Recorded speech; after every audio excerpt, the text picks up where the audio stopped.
RiverBender.com. Now back to our daily show. A one-eyed, one-horn, flying purple people eater. One-eyed, one-horn, flying purple people eater. A one-eyed, one-horn, flying purple people eater sure looks strange to me. I forgot the words. I was gonna come in and, like, you know, I said, Mr. like I was gonna hit him with some verbiage. Don't eat me.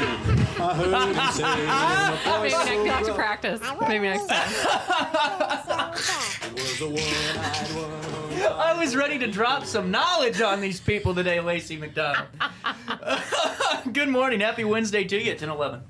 Good morning. Happy Wednesday. At first, I wasn't sure if you were talking to me or to everyone. You know, just to anyone that wanted to respond. Anyone who wanted to. Well, I guess that is me then. Normally, it was just my Good mom when I morning. was kicking in the Schnucks floor, you know, at 4 years old. So, did she engage with you or did she walk away? Oh, no, if I ever did that in my family, I would have felt it until I was 33. You know, that's why I never acted up much. But not because, you know, they were mean. It was just, you know, Right. Italian-American family. You knew what the consequences And were going to be. Grandma Margaret also, you know, taught my mom well. The look is what I got, Oh, you know, and yeah. that look could Yeah. scare you into next week. Oh, you know, my look is just because, you know, I didn't get ready today. So 100 years ago. 100 years ago. Foosball. It's for the devil. The water boy. The water I've boy. never seen The Water Boy. Oh, I'm no. sorry, CJ. Oh, no. We are off to a rough Oh, start. God. Someone please save Lacy. Oh, I was so ready to do like the Baba Boucher. Football for the devil. I'm so sorry. Oh, man, okay, but 100 years. Illinois played Michigan. Illinois played Michigan. All right, in I'll change the football. lower third. I was ready for some Bobby Boucher references. Okay. Oh, you actually have it saying God, foosball. okay. It's Okay. American football. So this was cool. The other day, you were previewing this last Yeah. week. The helmets looked awesome. Weren't they amazing? And honestly, it's crazy what graphic design can do Yeah. anymore because Yeah. that looked pretty genuine for being a full-on, like almost near bulletproof helmet. They hand painted them. Oh, did they? Yeah. Wow, that's I was cool. reading about this. There's like one company, maybe a couple companies in the United States that do this, but because obviously, okay, so the helmets were painted to look like leather helmets from the 1920s. I'm going to pull up a picture. They look really Please, cool. yes, because that was maybe my favorite part about this whole article. So, to commemorate the 100th anniversary of this game, and it was also going to be a Michigan-Illinois game this previous weekend, so 100 years and one day after the 1924 game, they had uniforms and helmets that looked like the originals. But obviously, you can't wear a leather helmet today, or everybody would die on the field. So they had these hand painted to look like leather helmets, and they are absolutely stunning. So look at this. This is really cool. Let's go on the scene here. Oh, God. Come on. I clicked on a Google image. All right, look at that, though. Isn't That's that really so cool. I cool? mean, those are hand-painted and pretty gentle. Yeah. Hold on, I can do something even more wild. Watch this. Oh, no, I can't. It won't let me zoom in. Okay, but there's that. Look at that Yeah. helmet. And the uniforms have the stripes like the ones from 1924 as well. So the whole thing. Oh, okay. yeah, look, there's the close-up. Yes. Look how detailed that is. Yeah. That's incredible. Yeah. So that's hand-painted? Yeah. There is no way that is hand-painted. Well, I think they did airbrush okay. different techniques. But yeah, I mean, a person sat there and painted this with paint. That is incredible. and then, did a lot to put whatever needed to be over it to be protective. Well, and of paint. this was a game people were talking about this last week. This was a Yeah. pretty close game, it seemed like. I think it's pretty cool that Illinois won in 1924 and Illinois won in 2024. So, Yeah. yes. There you go. How about that? But Illinois wins and beats Michigan this last week, 21-7. Mm-hmm. And when they beat Michigan by 100 years ago, They won, let's see. 21-7. No. They beat Michigan 39-14 100 years ago. A little bit closer contest this time around the horn. Okay. Yeah, there was probably... Well, and in that game, so in the 1924 game, Red Grange, who was an incredible football player, got he had 4 touchdowns in the first quarter, and then a 5th touchdown and a pass for a 6th in the second half. So, I mean, he scored the first touchdown within 10 seconds of the starting whistle blowing. I mean, you it was serious? insane. Yes. Yeah. Oh my god! Talk about a demoralizing start to the game. You know what I'm saying? You're like, oh, this is going to be nice out today. Good game, good competition. No, not even a little bit. So the Michigan Wolverines had been undefeated for 2 years, and they were like, we'll be fine. Red Grange is amazing, but we'll be fine. And within the first 10 seconds, he'd run for a touchdown, and then the coach took him out after the first quarter.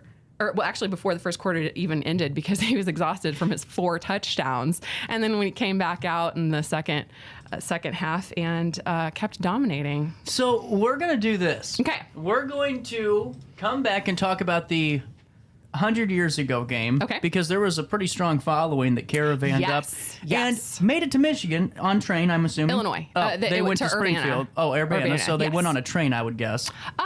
Train and cars. I read that they were going on. They had cars. Remember? But I just can't see that hunk of junk that goes 35 miles an hour making it 80 miles down there. They had to start early. All right, why don't we do this? We'll come back and talk about that caravan trip up. But first, Bobby Boucher, school is the devil. You playing the foosball behind my back? The only reason I'm doing this so I can go to school. School? You going to school? Ow! I'm sorry, Mama. I wanted to tell you. You won't gallivant with your friend.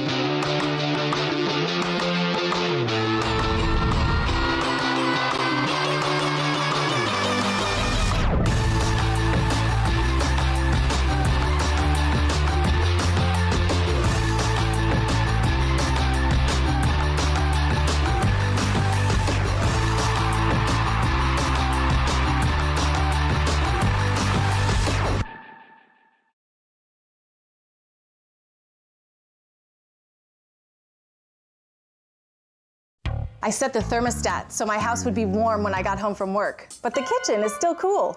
At Barrett Heating and Cooling, we stand behind every Linux system we sell. My dealer said he'd take care of everything. At Barrett Heating and Cooling, we understand everyone wants prompt, professional service. Turns out it wasn't my furnace after all, just a little something blocking the vent. Pretty smart dog if you ask me. For service you can count on, call Barrett Heating and Cooling. Lennox. Innovation never felt so good. Macias Insurance Agency, providing quality products with extremely competitive prices. As an independent provider, we source multiple companies to offer the best rates possible. Covering auto, home, business, and life insurance, our goal is to provide quality service that meets and exceeds customer expectations. You can rest easy knowing the Macias team is working round the clock to ensure that both you and the most important parts of your life are covered. Our qualified professionals make the insurance process easy so you can live carefree and focus on what matters most. Visit MaciasInsuranceAgency.com today to find out what our team can do for you. I had an amazing experience with Dr. Haug and her team. I came here when I was 10 years old to get my braces on. Now I'm 28 years old, braces off, and I get so many compliments on my smile. It's helped me thrive in my career as a news reporter, and also as Miss Missouri USA, I took the stage with confidence, knowing my smile was gonna make me look like $1 million. I've never felt better and more confident because of my smile.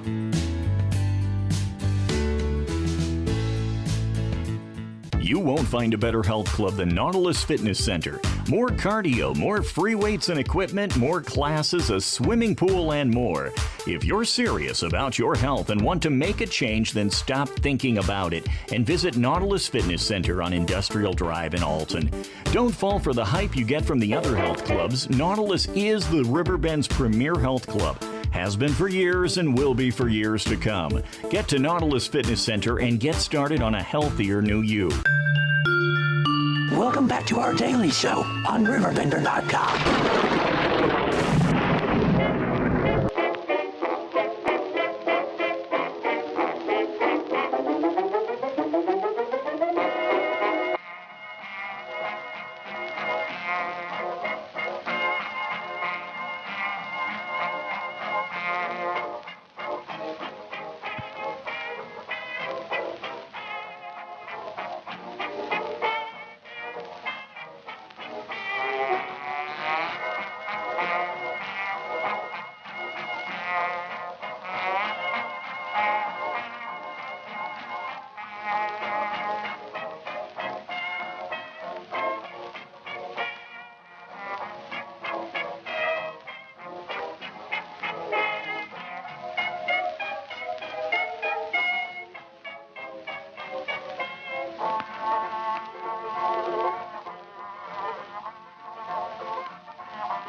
Isn't that so cool? That's awesome. I hadn't seen that. That's really neat. How about that? Yeah. There you go.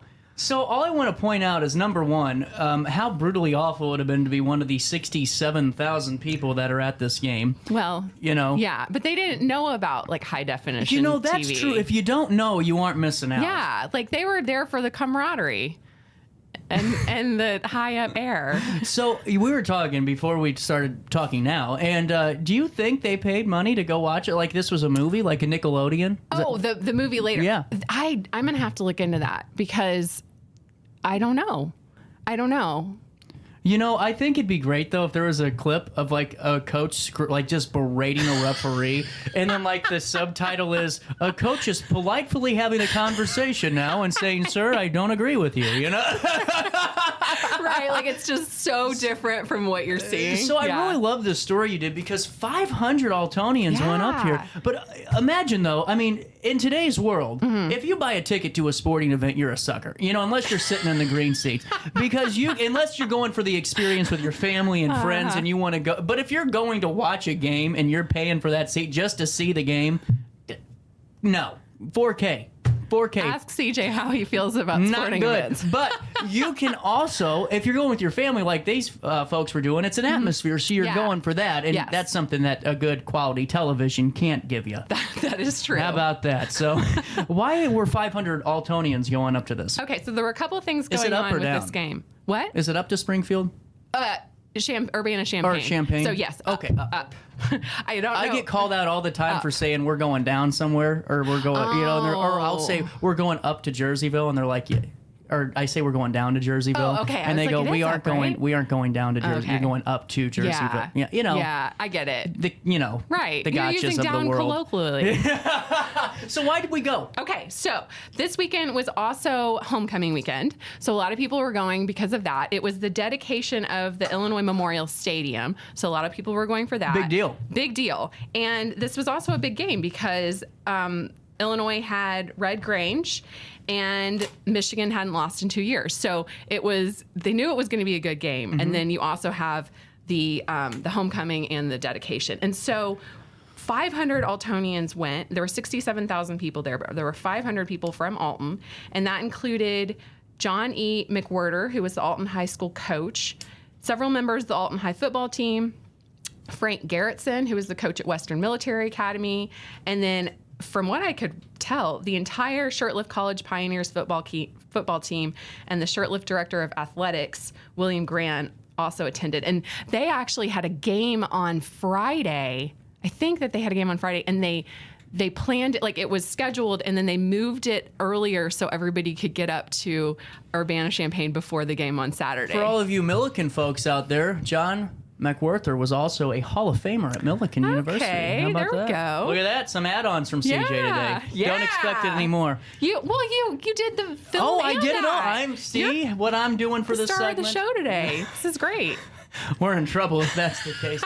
So you had Western Military Academy there, which honestly, at the time, I mean, people don't realize, I guess my generation doesn't understand how big of a deal Western Military Academy was. It was a huge deal. And also the Alton High School football team versus the Western Military Academy football team was a big game. Yeah. It's called the Thanksgiving Classic. Happened every year. It was huge. It was the biggest game that Alton High played every year. Man. When did Western Military Academy start to see a decline? I mean, sorry for this tangent or side that's okay. but it's just mentioning that. When did they see started? I don't remember the right date off the top of my head.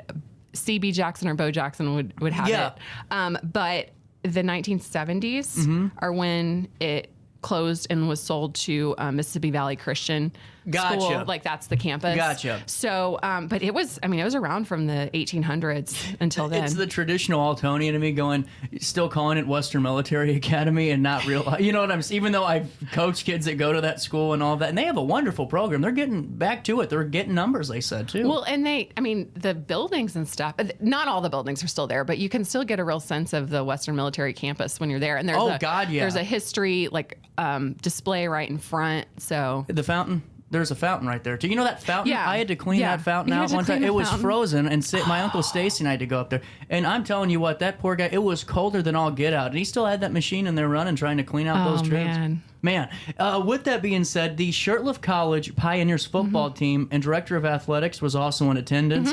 Was this kind of like just like a mecca event for like just football folks, football fans, and all? Was this something that people just had to go to? I mean, they truly, like they knew this was going to be a good game. Was this the first big stadium? For Illinois? No, for like for the state. Because honestly, I mean, now that I'm thinking about it, were there very many big like arena size venues at that time in 1924? That's a really good question. I don't know what they were playing in before. You know what I'm saying? Not being funny, but no. I mean, this was a huge deal, and they just had the rededication as part of the well, the and I most know we recent have so game. many Illinois people. Help me out here, because I really don't know. Was this like the first? Like, was this one of the first major sporting arenas? I would say yes. I would think so, just by doing context clues. Yeah. I mean, I will have to check on that, but I can't imagine. I know it wasn't replacing something huge. Like this was it, and it was in honor of the Illinois people that had died in war. Like it was Illinois Memorial Stadium, which I don't think I like put two and two to what exactly that meant, but it was about military. So yeah. I mean, that's where the University of Illinois. So I don't think that they would have another one somewhere else that was bigger. We'll look into that. We'll circle back. I'll tell you next week.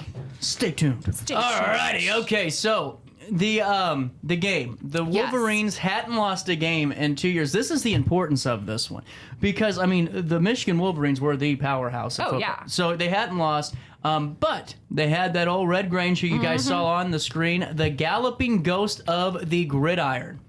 See, that's not really an intimidating nickname. Like, maybe it was in 1924. If I think of a galloping ghost, I think of somebody who is a very friendly ghost. Yeah, you need like a more ominous ghost nickname. And then no one might see. Here's what would happen: I say that, and then he just hits me right with a shoulder tackle, and then I'm gone. You can't get into a ghost fight. We know what happens. Oh, that's right. Good callback. Good callback. But see, if I was on the field and I went, "Oh, look at that galloping ghost!" Boom! Bug on a windshield. Yeah. And sorry, go ahead. And I just wouldn't be around today. He was small, too. He was actually small to be playing football, and he almost didn't go out for football. He got to college, and he was going to play several other sports. Really? And he joined a fraternity, and the other people in his fraternity encouraged him to go out for football, and then he ended up being this incredible star in college, and then went on to play professional football as well. So, yeah, he was... really this amazing. guy looked like he was 50 in college. I just want to throw Everybody did. Remember, like... Hold on here. Hold on here. Make sure that might not be from when he was playing there. That's true. It could be a later photo. Because you know what? I'll wait until I verify. I will wait until I vet and verify. This is what... Okay, the picture on the article was when he was in college. Okay, you have one. Okay, that's better. That's a lot better, because the other guy looked 60 years old. Yeah. Okay, I agree with yours. I'm going to go with your judgment on this. Okay. I mean, he probably looked a little bit older. No, this guy looks young. He looks like a normal college kid. All right. You know, a little bit of city miles, but not too rough.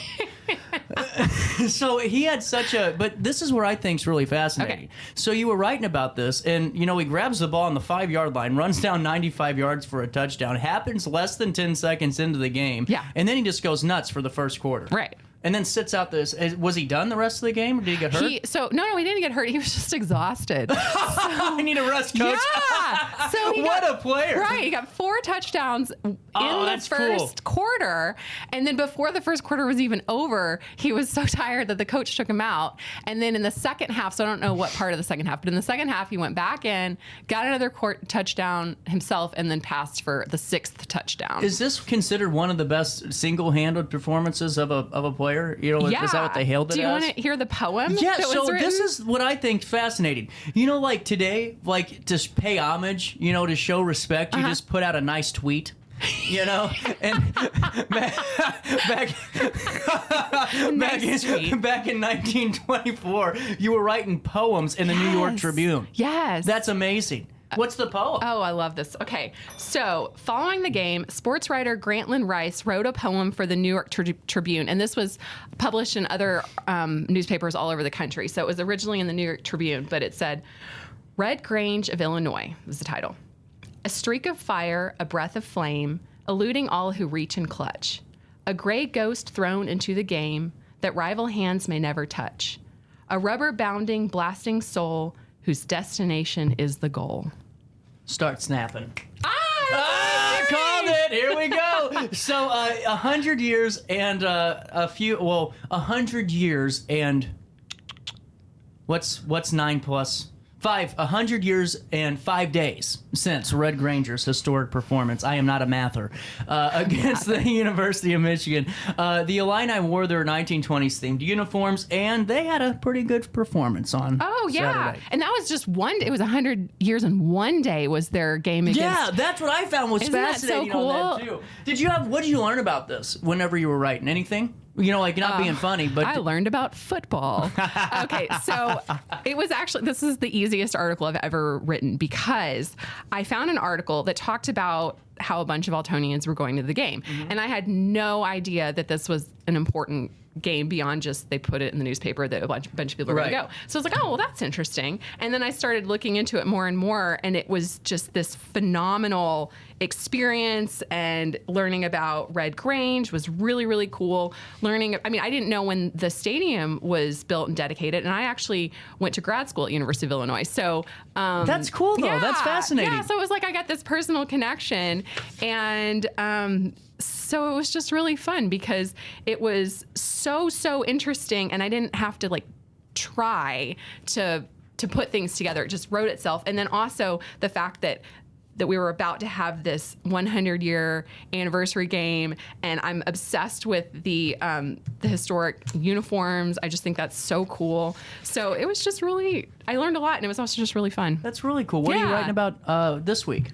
Okay, so I'm writing about a minister who was being called to the ministry at Elm Street Presbyterian. So Elm Street Presbyterian was hiring him to be the minister. Is that next to McKinley School? Is that where is there still a current church there? Yes. Okay. Yeah, I think so. Okay. It's on Elm Street. Yeah. Okay.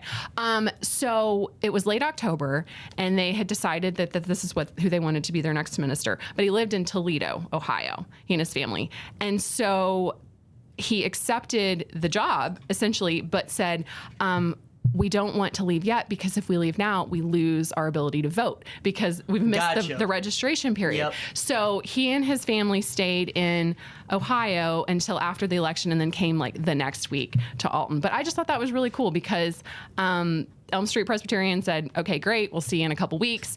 And the fact that they were, it was important to him to do his, civic duty to vote. And that's cool. Yeah. Yeah. Did you ever see the Don Rickles Toledo, the roast, the real celebrity roast back in the day?